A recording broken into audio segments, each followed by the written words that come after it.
Hello, I'm Dave and this is Fiver, out once again for a walk in the countryside. Thanks for joining us. Now, as regular viewers will have already spotted, we're not alone.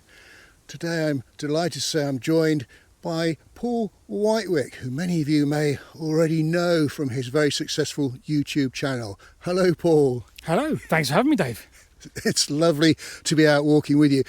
Slightly different video today, folks.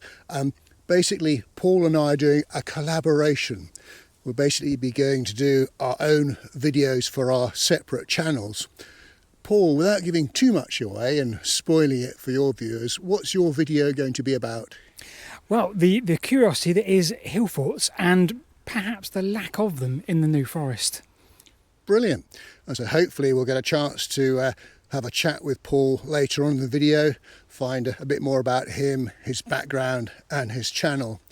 As far as my video is concerned, well, it'll be a sort of behind the scenes vlog of the day. We'll also include a couple of short walks as well, which I hope you'll find interesting. So the weather, well, the sun's out at the moment, but it is quite changeable, a fair bit of cloud, perfect conditions for walking. Do come along with us. Well, we're going to start our little adventure at a place called Matley Wood, which lies about 2 miles to the south or southeast of Lyndhurst in the New Forest. And our first walk is going to be a circular route of about 2 miles, and we'll head north through Matley Wood to an earthwork just south of Ashurst Lodge, where Paul's going to have his first bit of exploring, and then we'll make our way back to Matley Wood. Okay, well, I've parked my car at the Forestry England car park at Matley Wood, and we're initially going to head northwards.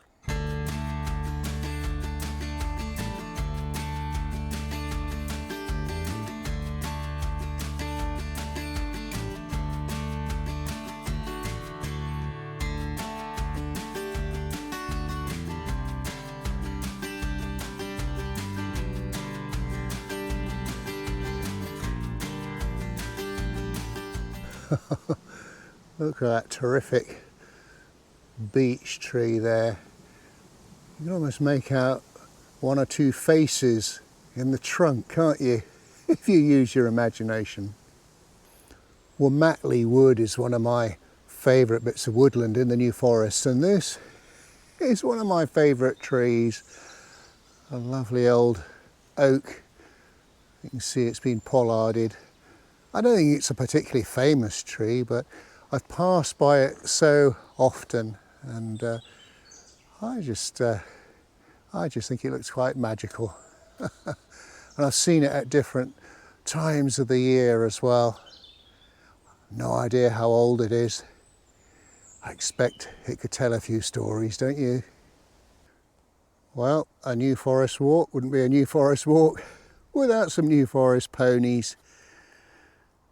A little threesome here, happily grazing away, and a youngster on the left there, a foal from this year, probably 4 or 5 months old maybe.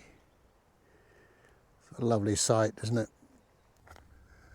Oh, it really is your typical heathland landscape around here, and the heather out in all its glory now. Although having said that, the colour isn't quite as vibrant as it has been in previous years. Maybe because it's been such a dry summer, I don't know. But still a gorgeous sight nonetheless.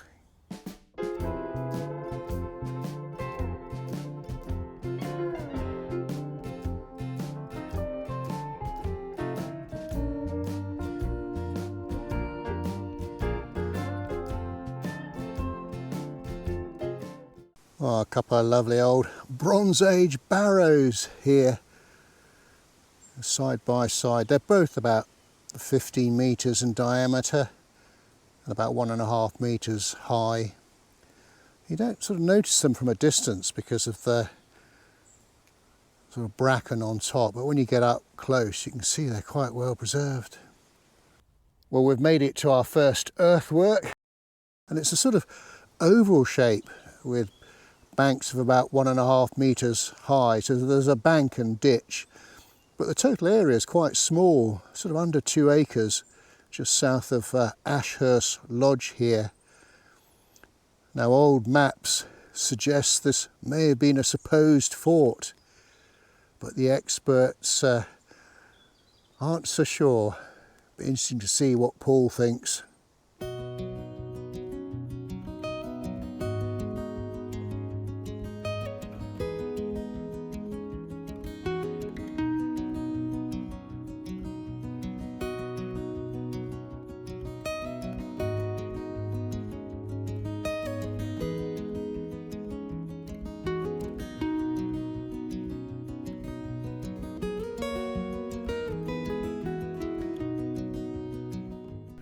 Okay, well, I'm going to leave Paul to explore around this earthwork. We've got a few other things just to check out while we're here.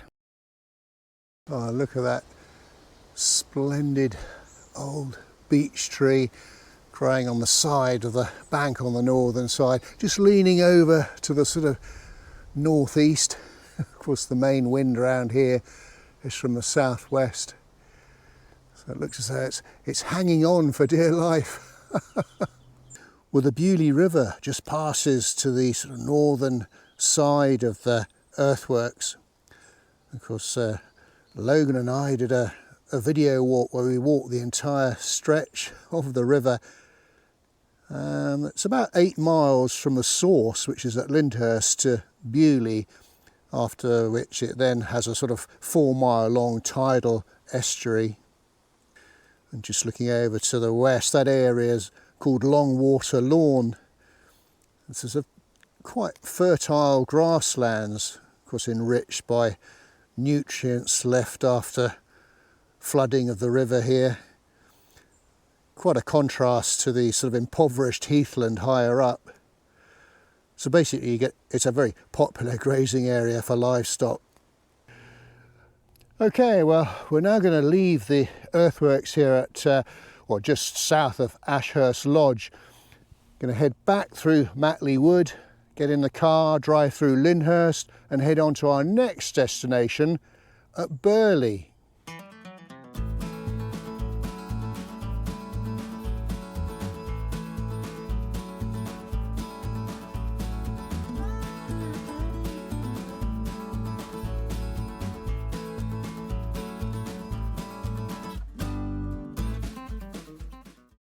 Okay, we've made it to our next destination. We're just to the north of the village of Burley at a Forestry England car park, and we're now going to head southwards to our next Iron Age Hillfort for Paul to have a look at.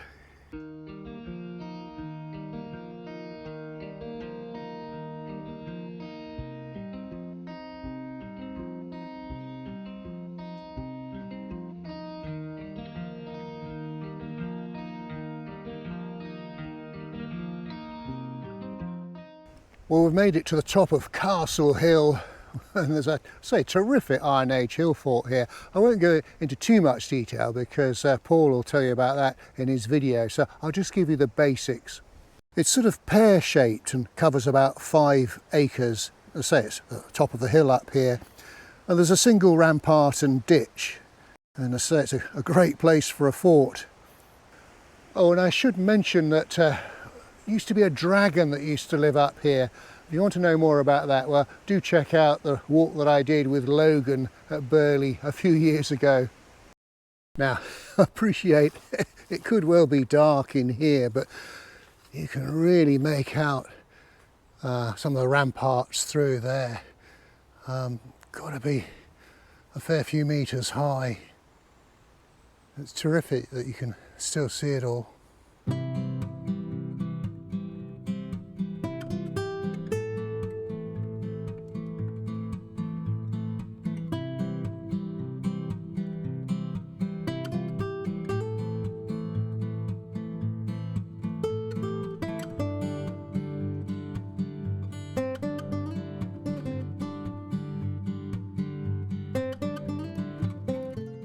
Well, I'll tell you what, the views from up here are quite stunning. Let me show you. Now, it has clouded over a little bit, but hopefully you'll get a feel for what I'm looking at.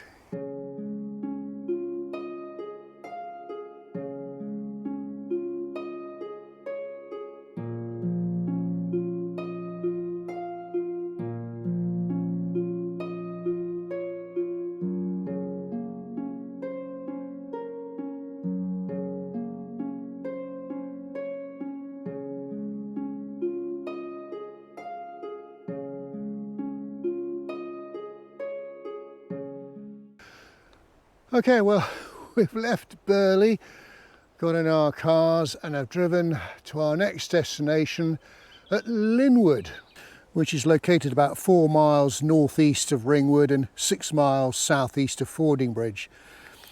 And well, I'm going to do a sort of second walk now for you, which is sort of saucepan shaped, and it's a route of about 3 miles. We'll head east past the top of the Appleslade enclosure and into the Row enclosure, where Paul will get to explore another earthwork, and then I'll do a loop in there before returning to our start. So I've parked my car at the Forestry England car park at Appleslade, or close to the Appleslade enclosure, and we're initially going to start heading eastwards, and hopefully the sun will come back out again.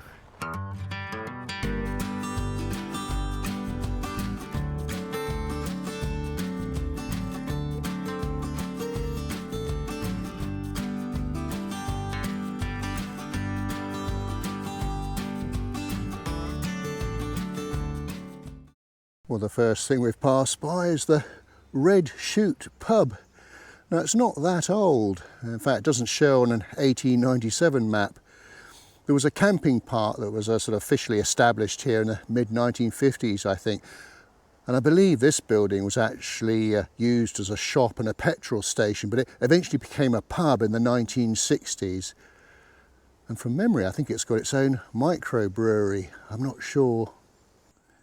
Well, just as we're going along here, a few yards south of the road is the northern boundary bank of the Appleslade enclosure, although we're not actually going to be going in there.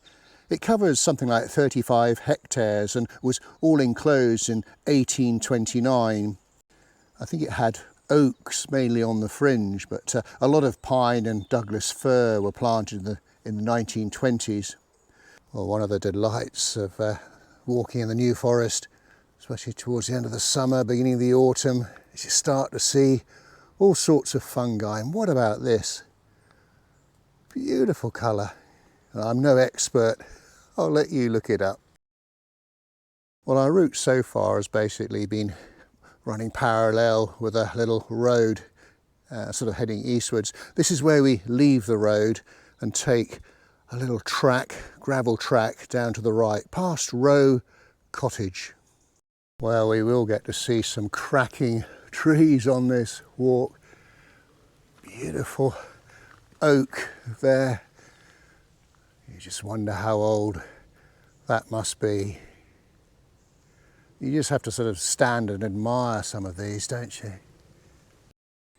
We're just crossing over a bridge that takes us over a stream, which is bone dry. Like so many New Forest streams, this summer we've had so little rain over the last few months. Now this is part of the Linford Brook, although an 1897 map I think calls it Linford Water. But it flows, well, when it's got water in it, southwest and then west into the River Avon, and it changes its name to the Lynn Brook along the route. Right, now this is an important part of the route. So we've been walking along this track, say heading eastwards, and we're now going to take this little track off to my left, which is going to take us southwards to our next main destination. And this, folks, is one of the banks of some earthworks called Castle Peace. In fact, we're just sort of cutting through the bank. There's a little track that goes through. It doesn't actually show on an 1897 map. It's oval shaped, covers about 4.5 acres, and basically there's a single rampart and bank up to about 2 metres high and 30 metres wide in places, with a ditch that's now been filled in. And there was an entrance on the south east side. As to what it is, well, you'll need to check out Paul's video. Now, I'm no expert, but I think this could well be the sort of south east part of the bank which we're coming through. We've sort of walked through the enclosure. Certainly this is where it ought to be on the map, and it's quite raised, as you can see there. So there's the track that sort of goes through the enclosure. But it's, well, the bank does continue along there. Very difficult to make out, but it is definitely slightly raised, that's for sure. Well, I've managed to pry Paul away from the earthwork, and seeing as he's here, I thought it'd be a good opportunity just to have a little chat with him, find a little bit about him and his channel, and he's agreed to be a sport. So, Paul, what is your YouTube channel all about? Right, so I guess in a nutshell, landscape history, but it has to kind of appeal to me in a story type sense. I need to feel something from the landscape. I need to try and understand what happened here. And I think often when you start researching into places, even as obscure as where we are now, the middle of a hillside covered in bracken, there's a story here. And I think for me, the channel has to be about landscape history, but where there's a story, something I can sort of learn myself, and then sort of go take the viewers on a journey that I'm learning too. I don't want to come across, as you said earlier, I don't want to come across like an expert and like, I know all about this, but I want to learn and go, oh, that's really interesting, and sort of take my viewers on that journey too. So landscape history from abandoned railways, canals, going back Roman roads, Iron Age Hillforts, all kinds of prehistory. Anything that has a story. Lovely. So next question, what inspired you to start your channel? Oh, good question. I think, as a kid, I used to love old maps. Yeah. Just getting my father had hundreds of OS maps, really early ones. Yeah. And as a kid, I used to go on my bike a lot with my friends, and we used to find somewhere on a map that we would go, well, that looks really weird, that bump in the landscape or something. No intention of learning about it, but we just thought, let's go cycle there. Yeah. So we'd get the map, navigate to this thing that we saw, great, and off we go somewhere else. And I think that kind of stuck with me. And I think I then sort of was watching YouTube, as everybody does, and I saw some creators do different things. And I thought, I wonder if I could sort of carve into a YouTube channel my love of railways, abandoned railways, and that's kind of where we started. And then we just went backwards from there in time. Lovely. Where'd you get all your research from? Oh, wow. My ideas, I have like an app called Trello. It's any old app, and basically if at 2 a.m. an idea pops into my head, I'll stick it on my app. Or if I find a curious newspaper report or something as obscure as a newspaper headline can give you this little nugget of idea and a story that you then go, okay, right, I'm going to research this. Brilliant. And then you dig into academic papers and all kinds of different journals that people have written, all sorts. Anything can be anything and everything, as you probably know, from a council guide on a place to some in-depth research. Anything and everything, which sort of gives you this picture of the landscape. It's certainly an important part of making some of these YouTube videos. I can vouch for that. Now, you've got well over 200,000 subscribers now, and I think you made well over 300 videos. Difficult question, I know, but have you got a favourite video or perhaps a favourite type of location to film? That is a difficult question, isn't it? I like something where I can really dig into the research, and I almost feel like I'm learning something that nobody maybe never knew. Yeah, a great example is we did a video on the crossroad graves probably a couple of 3 months ago, and I kind of learned a lot about the landscape and how people used it in different ways through time. And I think I learned a few things on that trip where I thought, goodness me, I really feel like I'm actually given a real sense of the story and the lives of the people we're talking about, a kind of a place in today's society. So it's not necessarily a place where I go, right, I love Hillforts, therefore anything with Hillfort is it. For me, it's about the story, a bit about the social history, and I think if you can conjure all that with a good visual, I think that would be my best enjoyment from a video. Excellent. Well, so do check out Paul's channel. It's called Paul Whitewick. That must have taken a long time. Yes. A few committee meetings to work that one out. Well, thank you so much. A pleasure. Now, just a little bit further south from the sort of southernmost point of the earthworks, you've got this pretty old ditch with a bank either side, but as far as I was aware, got nothing to do with the original earthwork. That's just a bit of a red herring, I think. Now, if you look at an 1867 map, the enclosure that we're in now was originally called the Row Wood enclosure, established as far back as 1811. And then there was a smaller enclosure called the Row enclosure that was created within it later. And a 1960 map refers to both Row Wood enclosure and Row enclosure. But from a 1961 map onwards, including the current Ordnance Survey map, both enclosures seem to have been combined and just referred to now as the Row enclosure.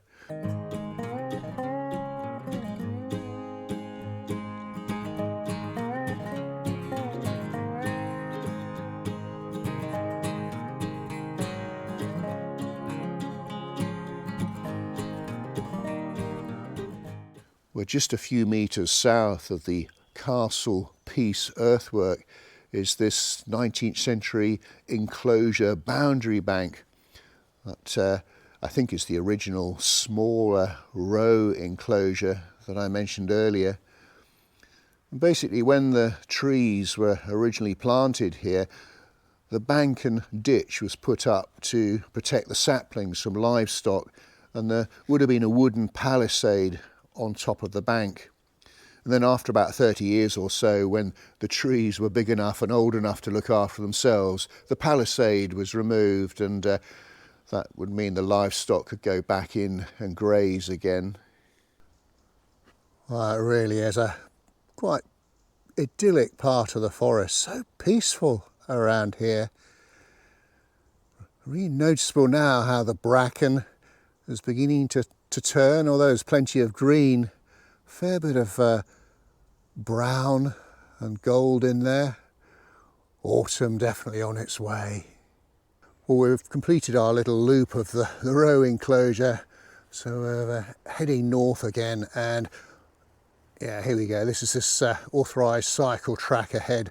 So if I just turn right, I should be able to pick up with Paul again and then head back to the Appleslade car park. Well, folks, we've come to the end of the walk. We hope you enjoyed it. If you did, please do give us a thumbs up and a like, and do leave a comment, and do check out my Facebook page, Dave's Countryside Walks. I'd like to say a big thanks to Paul for being part of this collaboration. It gives me great pleasure to present you with a limited edition Dave's Countryside Walks badges, highly collectible. Absolutely. But no, I've had a super fun today, and it's been an absolute thrill. Thank you so much. No, thanks for having me. Thanks for having me. It's been a pleasure, and thanks for guiding me through the New Forest. Yes, we didn't get lost. So until we meet again, thanks for watching, and cheerio. Good boy.